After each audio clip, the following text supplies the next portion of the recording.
अस्सलाम वालेकुम जी। मैं तुहाडा आपदा भरा महर मुजम्मल खुंडा और हाज़र हाँ अज आप एक नवी वीडियो दे नाल।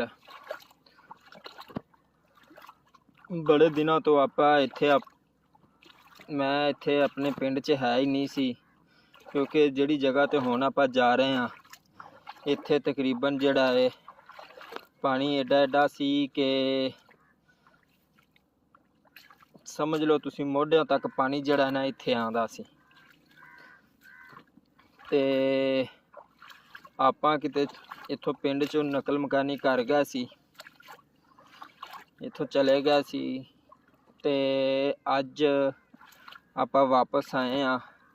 पानी कल लथा सी, बल्कि परसों पानी लथा सी जिहड़ा कि किनारियां दे अंदर हो गया सी एक दफ़ा पानी, ते फिर उस तो बाद पानी तकरीबन 2 फुट चढ़िया है ते अज सुबह दा फिर लैंदा पिया पानी।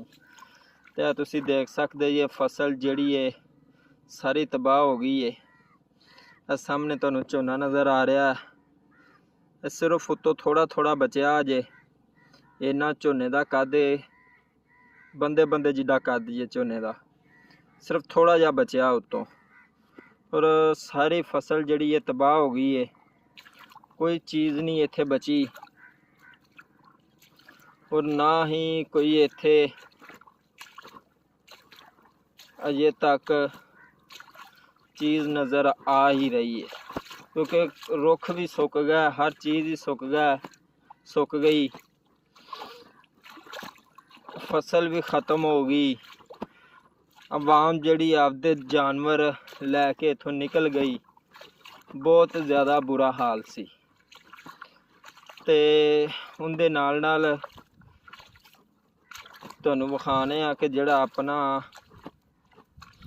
सीन है इत्थों दा, क्योंकि दरिया ने काफ़ी ज़्यादा जिहड़ी तबाही ला दित्ती है। सिर्फ अपना झोना बचिया है ते एक किला झोना जिहदा थोड़ा बहुता बचिया, उहदे चों भी एवें नामलूम ही भी तुहानूं सामने जिहड़ा है ना दिखाने आ सामने अपनी सिमला नज़र आ रही ने जिहड़ियां अपने डेरे ते ने, और यह झोना जिहड़ा कुछ बचिया है क्योंकि पहली उच्ची सी काफ़ी, ते ये थोड़ा जिहा बस बचिया है।